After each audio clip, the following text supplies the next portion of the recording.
শাস্ত্রে লেখা আছে, বিশ্বাসের মধ্যে দিয়েই আমাদের নির্দোষ বলে গ্রহণ করা হয়েছে।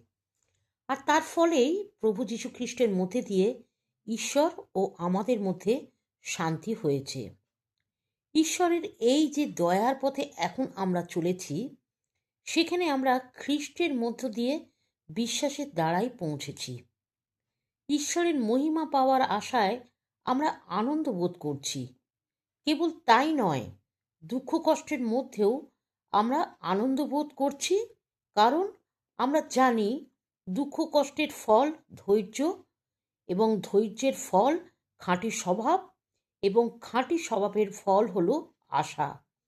এই আশা আমাদের নিরাশ করে না, কারণ ঈশ্বর তার দেওয়া পবিত্র আত্মার দ্বারা আমাদের অন্তর তাঁরই ভালোবাসা দিয়ে পূর্ণ করেছেন। আমেন।